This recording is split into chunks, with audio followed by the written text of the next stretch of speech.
ዛሬ ላይ መጋቢት 24ን ስናከብር ትላንት ዛሬና ነገ ለኢትዮጵያ ልዕልና በሚል መሪ ቃል ትላልቅ ሁለት ኩነቶች እያከበርነን ከዚህ አንፃር እንግዲህ መጋቢት 24 የኢትዮጵያ ሕዝብ ከዳር ዳር ይህንን ለውጥ የደገፈበትና የኢትዮጵያ ብልጽግና ሁለንተናዊ ለውጥ ለማምጣት የሚያስችል ለውጥ የመጣበት ቀንና ክቡር ጠቅላይ ሚኒስትር ዶክተር አብይ አህመድ ወደ ተወካዮች ምክር ቤት ቀርቦ ቃል የገቡበት ቀን መሆኑን ታሳቢ አድርገን ያው መጋቢት 24ን እያከበርን ነን።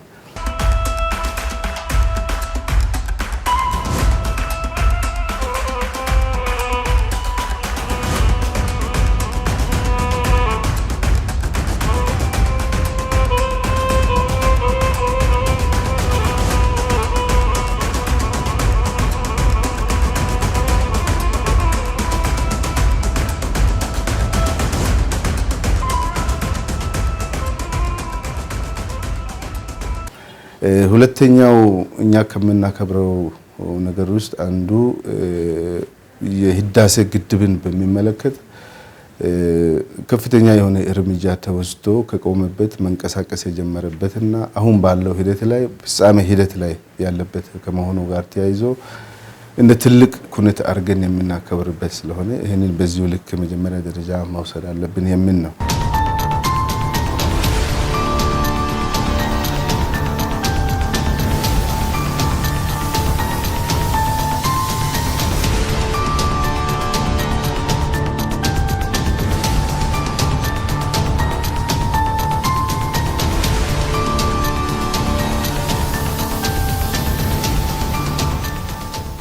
ለውጥ ሲመጣ ያመጣው ብለን የፖለቲካ ትሩፋት ብለን የምንወስደው በሀገር ጉዳይ ላይ ባዕድ ተመልካች ሆነው በሀገር ጉዳይ ላይ ውሳኔ መስጠት ያልቻሉ አጋር ተብሎ ሲጠሩ የነበሩ አካላት ወይም ደግሞ ክልሎች በሀገር ጉዳይ ላይ በጋራ የመወሰን የሀገሪቱ ህገ መንግስት የሚፈቅደውን ሰብአዊ ዲሞክራሲያዊ በሀገር ጉዳይ የመወሰን ስልጣን አግኝቷል። አንዱ ትልቁ ትሩፋት ብለን ከፖለቲካ አኳያ የምናየው አንደኛው እሱ ነው። ይሄ ብቻ አይደለም።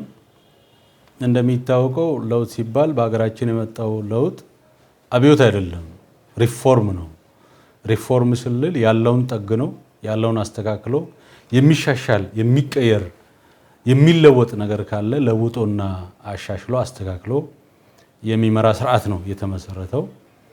ይህን ሲባል ፓርቲው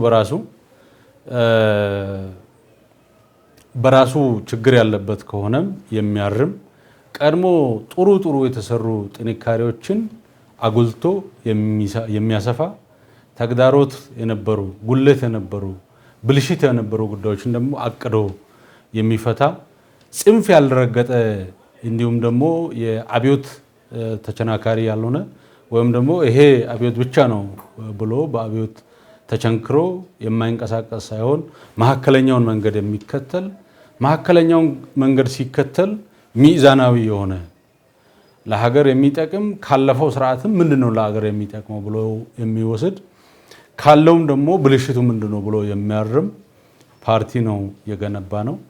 መሐከለኛውን መንገድ የሚከተል መሐከለኛውን መንገድ ተከትሎ በሚሄድ ሰዓት ሊታረሙ ሊሻሻሉ የሚገቡ ጉዳዮች በውስጡም ጭምር እያሻሻለ የሚሄድ ቀድሞ የነበሩ ጥንካሬዎችን የሚያስቀጥል ሊታረሙ የሚገቡ ጉዳዮችን የሚያርም ስርዓት ነው የገነባ ነው። 7 ዓመት ማለት አጭር ጊዜ ነው። ነገር ግን አይቻሉም፣ አይደፈሩም ስጋት ውስጥ የነበሩ ሊከቱ የሚችሉ ነገሮች በሙሉ መስመር የያዙበትና በርካታ በአመታት በዘመናት ማግኘት የማንችላቸውን ድሎች ያገኘንበት በዚህ 10 ዓመት ባልሞላ ጊዜ በርካታ ለውጦችን ያስመዘገብንበት ኢትዮጵያ እንደ ሀገር ለማኝ ከምትባልበት በልመና ከምትታወቅበት ከሌሎች ሀገራት አንፃር ደረታችን ነፍተን ቀና ብለን ማየት ከማንችልበት ዛሬ ላይ በዓለም አደባባይ ቆመን አገራችን ኢትዮጵያ ብለን ማውራት የምንችልበት የኩራት ምንጭ የሆኑ ትላልቅ ተግባራትን ያከናወንንበት ወቅት ነው። ስለዚህ ህዳሴ ግድብ ላይ ቆመን ስለ ህዳሴ ብቻ እየዘከርን አይደለንም። ከህዳሴ ባልተናነሱ በርካታ ትላልቅ ፕሮጀክቶችን ብልጽግና ፓርቲ በመሪነቱ በለውጡ መሪያችን ሀሳብ አመንጭነት ብዙ ለውጦች እየመጡ ያሉበት ሁኔታ አለ።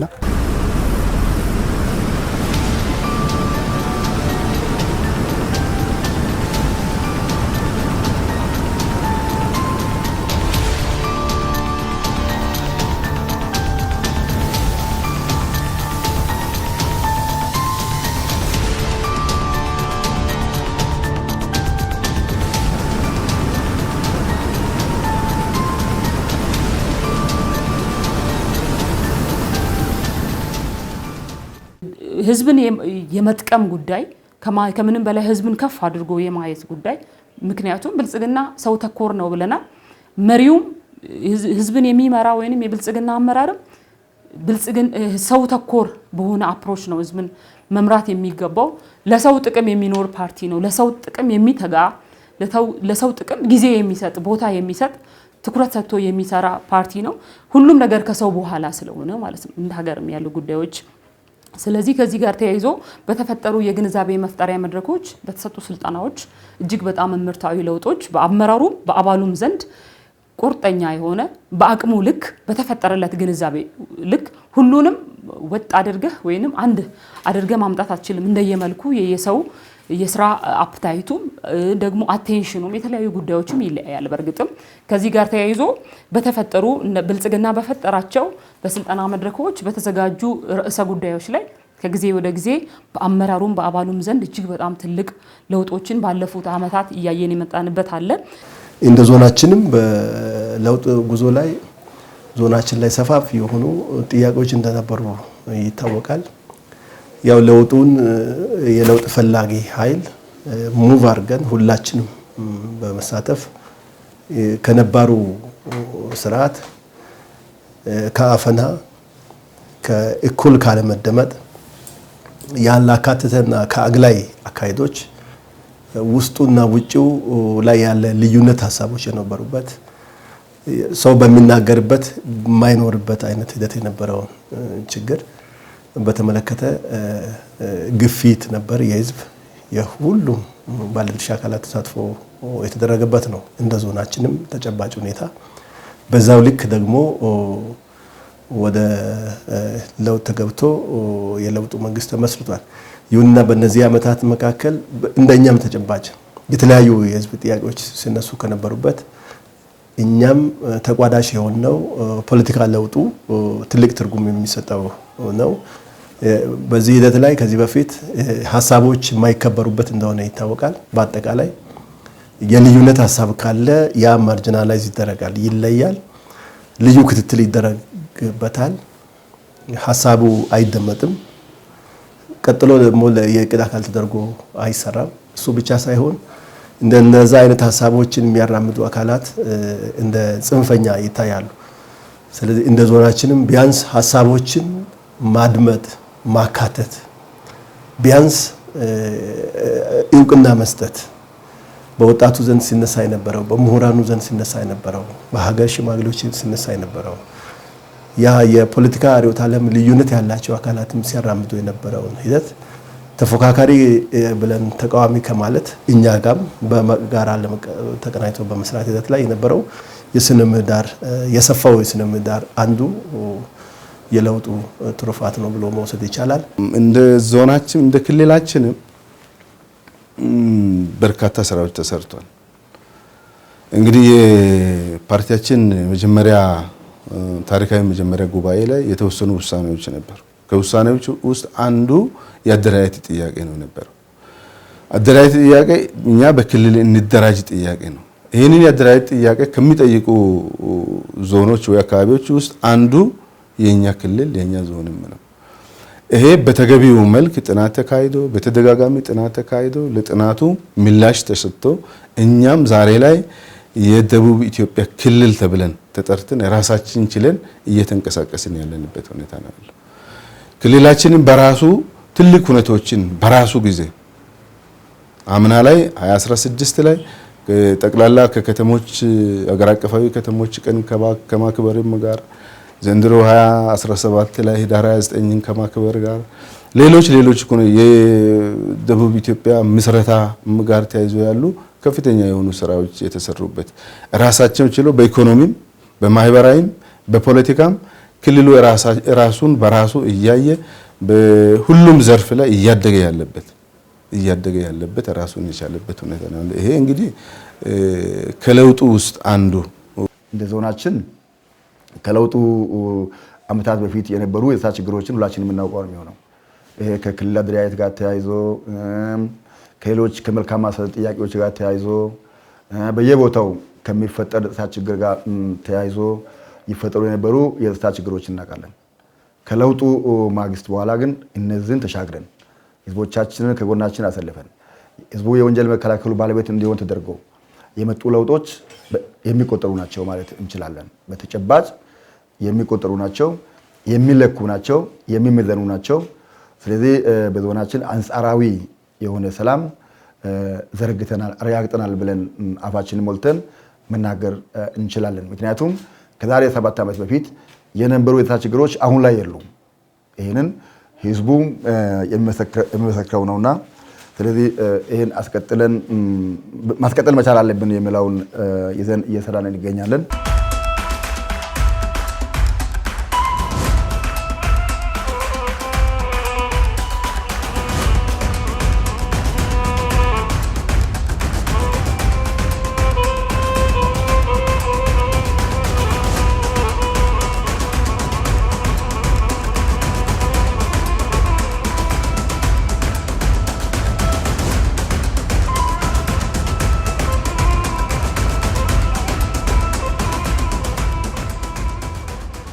በኢኮኖሚው ረገድ ከፍተኛ የሆኑ ለውጦች መጥተዋል። በግብርናው ዘርፍ ላይ የተለያዩ ልማት ትሩፋቶች ስፔሻሊ ልማት ትሩፋት እነዚህ ኢኒሺዬቲቮች በሀገር ደረጃ ከፍተኛ ለውጥ እያመጡ ያሉ ናቸው። ይህ ብቻም ሳይሆን በኢንዱስትሪውም ዘርፍ ላይ ከፍተኛ የሆነ ለውጥ እየመጣ ያለበት ሁኔታ ነው ያለው።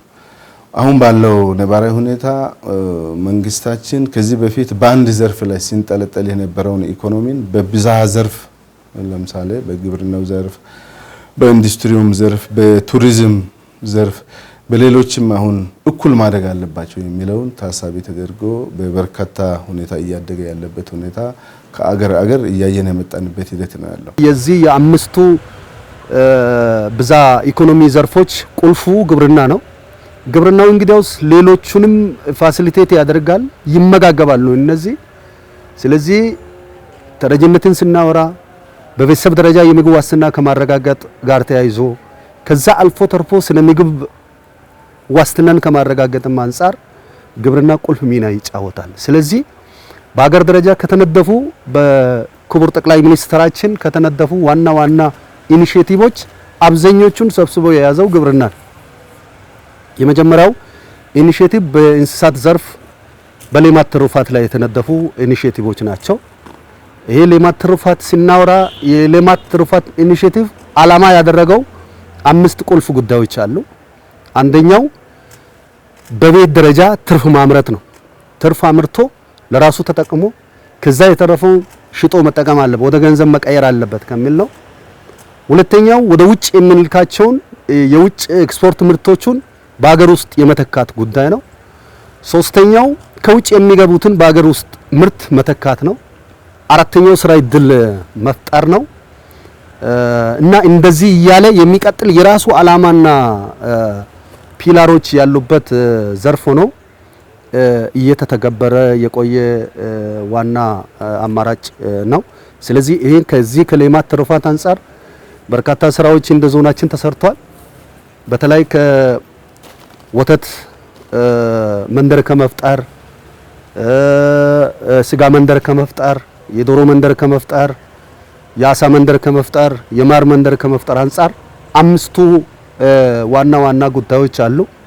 ከአሳ ሀብት ልማት አንጻር፣ ከዶሮ ሀብት ልማት አንጻር፣ ከወተት ሀብት ልማት አንጻር፣ ከስጋ ሀብት ልማት አንጻር፣ ከንብ ከማር ምርት ጋር ተያይዞ ያሉ ጉዳዮች ዋና ዋና 5ቱ የሌማት ትሩፋት ቁልፍ ጉዳዮች ሆኖ በእነዚህ ጉዳዮች ላይ መረባረብ ላይ እንገኛለን። ስለዚህ እነዚህ ጉዳዮችን አርሶ አደሩ ተደራጅቶም በተናጠልም ውጤታማ መሆን እንዲችል ብዙ አማራጮችን ተጠቅመን ሞቢላይዝ በማድረግ ውጤታማ የሆኑ ስራዎችን እየሰራ ያለንበት ሁኔታ አለ። ስራ ወጣቶች ተደራጅቶ የአንድ ቀን ጫጩት ያረባሉ። 45 ቀን ሲደርስ ደግሞ አርሶ አደሩ ይረከባል። በሌማት ትሩፋት እሳቤ የዶሮ መንደር ይፈጠራል ማለት ነው። ስለዚህ አሁን ባለበት የዶሮ ገበያም የእንቁላል ገበያም እየናረ መጥቷል። እየናረ የመጣበት ዋናው ምክንያት ደማንዱ ፍላጎቱ እየጨመረ በመምጣቱ ስለሆነ አቅርቦቱ ላይ የሚሰራው ስራ ገበያውን ከማረጋጋት አንጻር አቅርቦቱን ስንጨምር የስነ ምግብ ዋስትናን ከማረጋጋት አንጻር ብዙ ጥቅሞችን ሊያስገኝ ስለሚችል ቁልፉ አጀንዳ ተብሎ የተያዘው ኢኒሼቲቭ አንደኛው የሌማት ትሩፋት ነው። ስለዚህ እነዚህን ከተሞክሮም ከሌላም ቦታ ወስደን እንደኛ ተጨባጭ ሁኔታም ብዙ ስራዎች የተሰሩበት ሁኔታ አለ። ከዛ ውጪ ሌላው ኢኒሼቲቭ ከበጋ ስንዴ ጋር ተያይዞ አንዱ ኢኒሼቲቭ ነው። ከሰብል ልማት አንጻር አንደኛው ምርትና ምርታማነት በመደበኛ ስራችን ላይ መጨመር ነው። የመጀመሪያው የምርት ጊዜያት የሚባሉት የሚታወቁ አሉ። በልግ፣ መኸር፣ መስኖ ተብሎ የሚታወቁ አሉ። በእነዚህ ሲዝኖች ማምረት ምርትና ምርታማነትን መጨመር ነው። ከዛ ውጪ ግን የስንዴ ለማኝ የምትባል ሀገር የስንዴ አምራች ሊትባል ይገባል ተብሎ ስንዴ ምርት ላይ ልዩ ትኩረት ተሰጥቶ እየተሰራ ያለበት ሁኔታ አለ። ቅርብ ጊዜ ነው። በተለይ በበጋ መስኖ በመኸር ላይ በስፋት ይመረታል። በበጋ መስኖ ላይ ግን ባለን በውሃ አማራጭ ለማምረት የጀመርነው እስከ 2000 የሚጠጋ ማሳ በማልማት ወደ 65000 ኩንታል ለማግኘት ታቅዶ እየተሰራ ውጤቶቹም እየተገኙ ያሉበት ሁኔታ አለ። ዘንድሮ ላይ ትንሽ አቅደናል፣ ግን የተገኘው ምርት ሲታይ በጣም ሰፊ በኮምባይነር የታጨደበት የተወቃበት ማአት ምርት የተገኘበት ጥሩ ልምድ የተገኘበት እና በአካባቢያችን የሚገኙ የዳቦ ፋብሪካዎች፣ ሌሎች የተለያዩ ፋብሪካዎች ግብአትነት እንዲጠቀሙ እድል እየፈጠረ አልፎ ተርፎ ለሀገር ፍጆታም ጭምር የሚተርፍ ምርት ለማምረት ፍንጭ የተገኘበትና ጥሩ ተስፋ ሰጪ ተሞክሮ የተገኘበት መሆኑን ለመግለጽ ነው። ሶዶ ከተማ ውስጥ ከኮካቴ ወይም ከሌዊስ ከግብርና ኮሌጅ እየተሰራ ያለ በፌደራል መንግስት ድጋፍ እየተሰራ ያለ አስፋልት መንገድ ኮሪደር ልማትን ታሳቢ ባደረገ መልክ እየተሰራ ነው ያለው። አንድ ደረጃ ሶዶ ከተማ ከፍ እንድትል እድል ሊፈጥር የሚችል አስፋልት መንታ መንገድ አስፋልት እየተሰራ ያለው ኮሪደር ልማትን ታሳቢ ባደረገ መልክ እየተሰራ ያለ ነው። የከተማ መተፋፈግን፣ መጨናነቅን፣ የከተማ ፕላን ጥሰትን፣ የስራ እድል ፈጠራን እና የከተማው የቱሪዝም የኮንፈረንስ ማዕከል እንድትሆን ብለን በለውጡ ጊዜ ውስጥ ባስቀመጥነው አቅጣጫ መሰረት ውጤት እየመጣ እንደሆነ በእኛ በኩል የገመገምንበት አግባብ ነው ያለው። ይሄ ሀሳብ ሶዶ ከተማ ደቡብ ኢትዮጵያ ክልል አስተዳደርና ፖለቲካ ማዕከል ስለሆነች ብቻ አይደለም። ዛሬ ላይ ወላይታ ዞን ውስጥ አረካ ከተማ ኮሪደር ልማት ስራዎችን ሰርቶ እያስመረቀኝ ያለው። ቦዲቲ ከተማ በዛው መልክ ዛሬ ላይ ኮሪደር ልማት ስራ በተደራጀ አግባብ እየሰራ ያለበት አግባብ ነው ያለው። ጠበላ ከተማ አስተዳደር ኮሪደር ልማት ስራ ህብረተሰብን በማሳተፍ እየሰራ ያለበት አግባብ ነው ያለው። በሐዋሳ ከተማ አስተዳደር ከሁሉም ከተሞች ሌትሊ የፈርጅ ለውጥ አግኝታ ከተማ አስተዳደር የሆነች ከተማ ዛሬ ላይ ኮሪደር ልማት ስራዎችን ሰርታ ወደ ውጤት የቀየረችበት ወይም ከተማው የቀየረበት አግባብ እንዳለ ማየት ይቻላል። ይሄ ሁሉ የለውጡ ትሩፋት ወይም ለውጡ ከመጣ ወዲህ የለውጡ መንግስት የወሰዳቸው ኢኒሼቲቭ ከተማን ከተማ ለማድረግ ከተማ ምቹ ለማድረግ ከተማውን ጽዱ ለማድረግ ከተማ ከዚህ በፊት በፕላን ስላልተመራ ፕላን የማስጠበቁ ጉዳይ የለውጡ መንግስት ትልቁ ኢኒሼቲቭ እንደሆነ ማንሳት ይቻላል። ሌሎችም ከተሞች በዚህ ልክ ወደ ስራ ገብተው የኮሪደር ልማት ኮንሰፕትን ተግባራዊ እያደረጉ ያለበት አግባብ ነው ያለው። ከዚህም አልፎ በገጠር ከከተማ አልፎ ወደ ገጠርም የገጠር ኮሪደር ልማት ስራ እያንዳንዱ አርሶ አደር የራሱን ደጅ በማሳመር ዝም ብሎ በቆርቆሮ ማጠር ሳይሆን የተፈጥሮ ውጤቶች በሆኑት ጉዳዮች የራሱን በር በማጠር የራሱን ደጅ በማጠር ከአስፋልት ወደ አስፋልት ተጠግቶ ቤት መስራትን ትቶ እስከ አስፋልት ያሉ ቦታዎችን ቢያንስ ከ10 ሜትር ወደ ውስጥ ገባ ብለው የራሱን ቤት በመስራት አካባቢውን ደጁን በማሳመር የኮሪደር ልማት የሚያስገኘውን ኢፎይታ ተጠቃሚ መሆን ያስፈልጋል የሚለው ተይዞ ከከተማ እስከ ገጠር ኢኒሼቲቭ ተግባራዊ እየተደረገ እንደሆነ ማየት ይቻላል።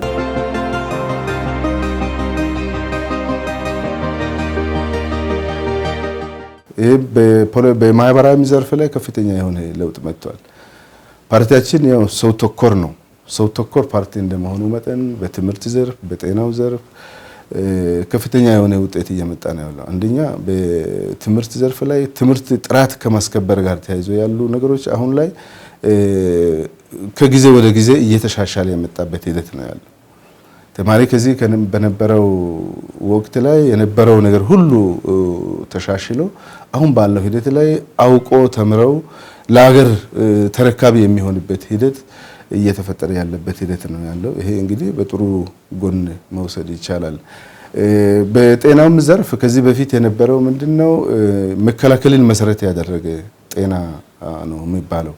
አሁን ግን መከላከልንም አክሞ ማዳንንም ሁለቱንም አንድ ላይ የያዘ ስትራቴጂ ተቀይሶ በተደራጀ መልኩ ወደ ስራ ውስጥ ተገብቶ እየተሰራ ያለበት ሁኔታ ነው ያለው። ጤና ፖሊሲያችን አኳያ ከማህበራዊ ዘርፍ አኳያ ስንመለከት መከላከልን መሰረት ያደረገ ፖሊሲ ብቻ ነው ከዚህ ቀደም ሲል ስንከተል የነበረው። አሁን መከላከልንም ቀድሞ መከላከልንም ሀክሞ ማዳንንም ማዕከል ያደረገ የጤና ፖሊሲ ነው የምንከተለው። በዚሁ በተለይ የጤና ተቋማትን ተደራሽነት የማስፋት የሚሰጠው አገልግሎት የጤና ባለሙያው ሩሩ ተገልጋይ ሰው አክባሪ ተገልጋይ የሚያንከባክብ እንዲሆን ለማድረግ ታቅዶ እየተሰራ ነው። ውጤት እየመጣ ነው ያለው። በተለይ የመድኃኒትን አቅርቦት አንዱ በጤና ተቋማት ላይ ሲፈትነን የነበረው የመድኃኒት አቅርቦት ነው። ስለዚህ እሱን ለማሻሻል ኮሚኒቲ ፋርማሲ የማህበረሰብ አቀፍ ፋርማሲ በየከተማ በየወረዳ በተለይ ዋና ዋና ማዕከል ላይ ለማስገንባት ፕላን አድርገን በተወሰኑቱ የማጠናቀቅና እንዲሁም ደግሞ የቀይ መስቀል ፋርማሲዎችን በብዛት በማስከፈት የህብረተሰብን የጤና ችግር ለመፍታት እየተሰራ ያለ መሆኑና ውጤት እያስመዘገበን መሆናችንን ለማንሳት ነው። ከማህበረሰብ አቀፍ ጤና መድንም አኳያ የተጠቃሚን ቁጥር የተጠቃሚን አባወራ በውስን ይቆጠሩ የነበሩ ወረዳዎች በሙላት ወደ ማህበረሰብ አቀፍ ጤና መድን እንዲገቡ በአነስተኛ ክፍያ የተሻለ አገልግሎት ዜጋው እንዲጠቀም የማድረግ ስራ እየተሰራ ነው እየከረመው። የወጣቶችና የሴቶችን ተሳትፎ ተጠቃሚነት እንዲሁ በሚጨምር መልኩ የተሰሩ የነበሩ ሴቶች በሀገር ጉዳይ ላይ በአካባቢ ጉዳይ ላይ ወደ ፖለቲካ ስልጣን በማምጣት የማህበራዊ የኢኮኖሚያዊ የፖለቲካ ተጠቃሚነታቸውን ለማረጋገጥ እየተሰራ ነው ያለው። ከዚህ አኳያ ሴቶች የፖለቲካ ውሳኔ ሰጪ እንዲሆኑ ለማድረግ ታቅዶ በርካታ ስራዎች ተሰርቷል። ወደ ውሳኔ ሰጪነት ለማምጣት በተሰራው ስራ ውጤቶች ተመዝግበዋል። ሴቶች ተጠቃሚነትንም ለማረጋገጥ ከትናንሽ ስራዎች ጀምሮ እስከ ትልቅ ስራ ቁጠባ በማስቆጠብ ስሞል ቢዝነስ ፕላን በማዘጋጀት ተጠቃሚ እንዲሆኑ የማድረግ ብድር በማመቻቸት ተጠቃሚ እንዲሆኑ የማድረግ በተመሳሳይ መልኩ ስራ አጥ ወጣቶችም ከመንግስት ብቻ ስራ የሚጠብቁ ሳይሆኑ በተደራጀ አግባብ ስራ እድል ፈጠራ እድሎች ተመቻችቶ ስራ የሚፈጥሩ በመሆኑ ተጠቃሚ እንዲሆኑ ይሄ ውጤት አምጥቷል። በዚሁ ዘርፍ በትንሽ ሀብት ስራ ጀምሮ ከመንግስት ብድር ወስዶ የጀመሩ ወጣቶች ውጤት እያመጡ ናለው። ይሄ ትልቅ ውጤት ተደርጎ ይወሰዳል። ከማህበራዊ ዘርፍ አኳያ ሌላው በጎ ልማት ነው። ወጣቶችን እንግዲህ በሀገራችን ያሉ ወጣቶች በተለይ በዞናችን በወረዳዎች ያሉ ወጣቶች አንደኛ መንግስትን የሚሰሙ፣ ሁለተኛ ከመንግስት ጎን የሚሰለፉ፣ ሶስተኛ ለሰው ልጅ አዛኝ የሆኑ አቅማቸውን ጉልበታቸውን ሳይቆጥቡ ህብረተሰብን በሚጠቅሙ ጉዳዮች ላይ በንቃት የሚሳተፉ ወጣቶች አሉ። እነዚህ ወጣቶችን በመጠቀም በተለይ በበጎ ስራ ለአቅመ ደካሞችና ለአረጋውያን በክረምትም በበጋም ቤት ገንብቶ የመስጠትን እንዲሁም ደግሞ አቅም የሌላቸውን ገንዘብ በማሰባሰብ የመደገፍ ሕክምና ማግኘት ያልቻሉትን ሕክምና እንዲያገኙ ለማድረግ ስራ እየተሰራ ነው የቆየው። ይሄ አንዱ ለሰው ልጆች ካለ ክብር ፓርቲያችን ሰው ተኮር ፓርቲ በመሆኑ የመጡ ለምሳሌ ብንወስድ ባሳለፍነው 6 ወር ውስጥ በአንድ ጀንበር በክረምት በጎ ወጣት ስራ 2660 የሚጠጉ የአቅመ ደካሞችን የአረጋውያን ቤትን በገንብተን ለድሃ በማስረከብ በብርድ በውርጭ የሚሰቃዩ ወንድም እህቶቻችን አባቶቻችን በዛ ቤት ተጠልሎ እንዲኖሩ የማድረግ ስራ ይሄ የሚናቅ አይደለም። ብልጽግና ፓርቲ አንድ ብሎ ሀገር የመምራትን ኃላፊነት ሲቀበል መጀመሪያ ላይ 50 በ50 በሚኒስተር ደረጃ ተሞክሮ በማይታወቅ ደረጃ 50% ሴቶች ከፕሬዝዳንት ፖዚሽን ጀምሮ ያሉ በሀገር ደረጃ ያሉ በጣም ትልቅ ፖዚሽኖችን ሴቶች እንዲመሩ ትላልቅ ተሞክሮ በማይታወቁ በሚኒስተር ፖዚሽን ላይ ሴቶች መጥተው ከወንዶች ጋር ተጋግዘው ለዚች ሀገር ኢኮኖሚያዊ፣ ማህበራዊ፣ ፖለቲካዊ ለውጥ ዲፕሎማሲያዊ ለውጥ እጅግ በጣም ትልቅ የሆነ የራሳቸውን አበርክቶ እያሳዩ ያለበት ወቅት ነው። ከዚህ ጋር ተያይዞ ወደ ታች ሲወርድ እንደ ክልላችንም በእኛ በአዲሱ ክልል አሁን ላይ ካሉ ከቢሮ ኃላፊዎች ትልቁን ድርሻ የሚይዙ ኢኮኖሚ ሴክተሮችን እጅግ በጣም ውጤታማ በሆነ መንገድ እየመሩ ማህበራዊ ዘርፍ ላይ ያሉ ተቋማትን ትምህርት ቢሮን የመሰለ ኢንቨስትመንትን የመሰለ ንግድና ገበያ ልማት ቢሮን የመሰለ ባህል ቱሪዝምን የመሰሉ ቢሮዎችን ከዛም በጣም ሴቶች ህጻናት ላይ በጣም የሚደነቅ ለውጥ ከወንድሞቻቸው ጋር በመተጋገዝ እርስ በርስ በመተጋገዝ በመደጋገፍ ለክልላችን እድገት በብልጽግና በሰጠው እድል እጅግ በጣም ትልቅ ለውጥ እያመጡ ጀግና ሴቶችን እያየን እኛም ከታች ያለን እየበረታን እየጠነከርን ያለንበት ወቅት ቢኖር በብልጽግና በዚህ ሰዓት ነው ማለት ነው። ባለፉ 7 ዓመታት በዚህ ልክ በተመራው እኔ ራሴን አንድ ብዬ መውሰድ እችላለሁ። እንደ ዞናችን እኔም የብልጽግና ትሩፋት ነኝ። ከወንድሞቼ ጋር ከአራቱ ወንድሞቼ ጋር እኔም ተደምሬ አስተባባሪ ላይ ተቀላቅዬ የራሴን ሐሳብ ሼር አድርጌ የወላይታን ህዝብ እንድመራ በብልጽግና ፓርቲ ነው ድል ያገኘሁት። ይሄ ድል በዞን ብቻ በክልል ብቻ ታጥሮ የቀረ አይደለም። በ23ቱ እንደ ወላይታ ዞን ባሉ የፊት ወንበሮች ላይ ሴቶች እንዲቀላቀሉ ትልቅ ክብርና እውቅና ያገኘንበት ተቋማት ሪፎርምን በተመለከተ ተደረገው ተቋማት ሪፎርም መደረግ አለባቸው ተብሎ ከነበረው አሰራር ይልቅ አሰራሮችን ማሻሻል ትምህርት ላይ የተደረገው ለውጥ ላይ ያውጣ ችግሩ አለ። ብዙ ጊዜ እኛ ጋር የሆነ ትውልድ እንደ ሀገርም ተጽዕኖ ስር የወደቀ አለ። ክሬቲቪቲ እየቀነሰ ሰው ጥገኛ የሆነ ኩረጃ መጠኑ እየበዛ በራስ አቅም ውጤታማ ከመሆን ይልቅ በሌላው ዲፔንድ የሆነ አጠቃላይ ሂደቱን በተመለከተ የትምህርት ጥራት ፓኬጅ ተግባራዊ ይደረጋል የተባለውን በተሳሳተ በመተርጎም ያልተገባ ውድድር መንፈስ ተፈጥሮ ኩረጃ መነሻ ሆኖ ትምህርት ጥራት ላይ የወደቅንበት ውድቀት ስብራት ተብሎ የተቀመጠው ለኛ ትርጉም ባለው መልኩ የተዳንበት ነው። እንደዞን በደንብም ገብቶን መስራት ከሚገባን ኤሪያ አንዱ ትምህርት ዘርፍ ነው። ስለዚህ በትምህርት ዘርፍ ላይ ከስብራት መሻገር አለብን ተብሎ አሁን የተያዘውን አፕሪሺየት አድርገን የጀመርንበት ነው። ያው የወደቀ ወድቋል፣ መውጣት አለበት በተለያዩ አማራጮች በቴክኒክና ሙያ በተለያዩ አማራጮች እሱን አጠናክረን ቀጥለናል። አሁን ባለው ተጨባጭ ግን ውጤታማ ስራ መስራት ካለብን በተቻለ መጠን መጠናከር አለበት በሚል የተያዘ ነውና በትምህርት ዘርፍ ላይ የመጣውን ሪፎርም ትልቁ ሪፎርም አድርገን ማየት ያለብን የድል ጉዞ ነው።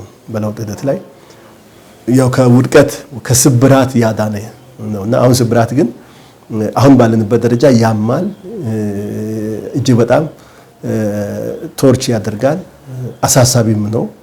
ነገር ግን አንድ ነገር አስተምሯል። መውጣት ይቻላል፣ መሻገር ይቻላል፣ መቀየር ይቻላል። የሚለውንና በራሱ ደግሞ ሰርቶ ማለፍ የሚችል ዜጋን መፍጠር ላይ አእምሮን፣ አስተሳሰቡን ተጠቅሞ ውጤታማ መሆን የሚችል አቅም መገንባት ላይ ነገን በትክክል ማየት የሚችል ኃይል መፍጠር ላይ የቀጣይ ትውልድ ተስፋ እንዲሆን አሁን የተሰራው ነገር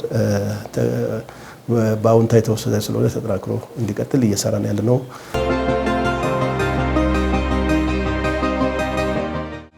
እንደ ዞናችንም ቢሆን ቅድም እንደተባለው በፖለቲካውም ረገድ ብዙ ስራዎች ተሰርተዋል። በኢኮኖሚም ብዙ ስራዎች ተሰርተዋል።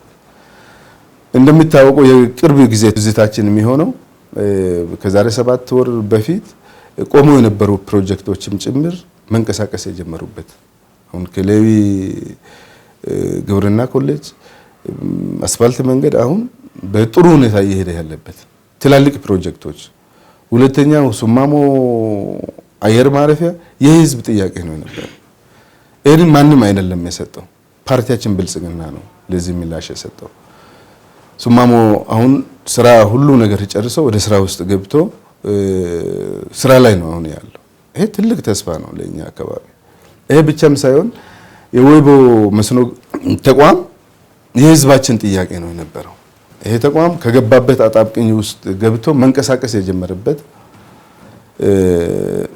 ወደ ስራ ውስጥ እንዲገባም ሀሳብ የተያዘበትም በዚህ መንግስት ስለሆነ ይሄ ብቻም ሳይሆን ሌሎች ትላልቅ ስራዎች የገጠር መሰረተ ልማት ስራዎች እየተሰሩ ናቸው። ከተማም ላይ ኮሪደር ልማት ስራዎች በጣም በተለየ ሁኔታ ከተማን ውብ እንግዲህ ከተማ ሲባል ጽዱ ውብና ለነዋሪዎቹ ምቹ መሆን አለበት። በዚህ ልክ የኮሪደር ልማት ስራ እንደ ሀገርም እኛ አሁን እንደ ሀገር ስናይ ኮሪደር ልማት ስራ አዲስ አበባ ማንሳት ይቻላል። አሁን ባለበት ነባራዊ ሁኔታ ላይ አዲስ አበባ ከየትኛውም አካባቢ በተሻለ በፍጥነት እያደገ ከመጡ አካባቢዎች ውስጥ አንዱ ነው። በዚሁ ልክ ታች ያሉ ከተሞችም ጭምር በዚሁ ልክ እንዲያድጉ ትኩረት ተሰጥቶ እየተሰራ ያለበት በዞናችን ውስጥ ካሉ ገጠር ቀበሌያትና ከተማ ቀበሌያት ውስጥ ከ220 በላይ ከወንጀል ስጋት ነፃ የሆነ ቀበሌ እንዲፈጠር አድርገናል። እንዲፈጠር ብቻም ሳይሆን ይህንን በራሱ መስፈርት ተመዝኖ በ220 እና ከዛ በላይ ባሉ ቀበሌያት ፈጽሞ የወንጀል ስጋት ወይም የጸጥታ ስጋት የሌለበት እንደሆነ ተረጋግጦ ተመርቋል። በእነዚህ ቀበሌያት ነጭ ባንዲራ ሰቅለናል ማለት እንችላለን። ይሄ አንዱ የለውጡ መንግስታችን ትሩፋት ብለን መያዝ እንችላለን። ሁለተኛው በዞናችን ዜጎች በነፃነት ይንቀሳቀሳሉ። ዜጎች ቀን ከሌሊት በነፃነት ይንቀሳቀሳሉ። ይሄ ሁለተኛው ትሩፋት ብለን መውሰድ እንችላለን። ሌላው ከአጎራባች ክልሎችና ዞኖች ጋር ያለው የጸጥታ ሁኔታ ነው።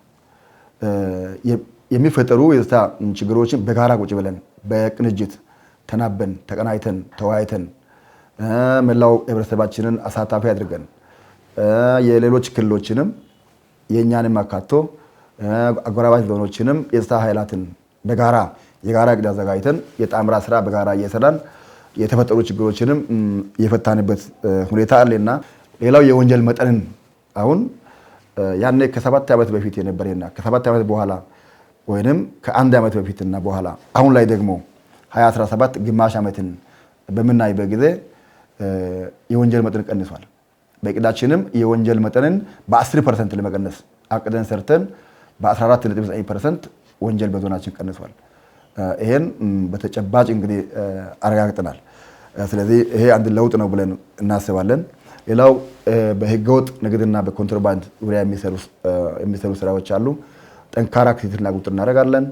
በዚህ ግማሽ ዓመት ብቻ ከ79 ሚሊዮን ብር በላይ ሊገመት የሚችል የኮንትሮባንድ ከውጭ ወደ ውስጥ የገቡና በእኛ ውስጥም የሚመላለሱ የሚንቀሳቀሱ ህገወጥ ንግድ ዘርፎችን ይዘን ለሚመለከታቸው አካላት ገቢ እንዲሆን ተደርጓል። በተጨማሪም ደግሞ ይህን እያንቀሳቀሱ በነበሩ ከ20 በላይ ህገወጦች ላይ ተገቢው እርምጃ እንዲወሰድም ጭምር አድርገናል። ስለዚህ በዋናነት ይህን ስራ አስቀጥለን እንሰራለን ብለን ነው የያዝነው። በዋናነት የጸጥታ አካሉ ብቻውን አይደለም፣ መላው ህብረተሰባችን አሳትፈን ህብረተሰባችን የወንጀል መከላከሉ ባለቤት ሆኖ ቤቱን፣ አካባቢውን ራሱን እንዲጠብቅም ከማድረግ እንዲሁም ፖሊስን ተክቶ የጸጥታ አካላትን ተክቶ እንዲሰራም ጭምር እያደረግን እንገኛለን።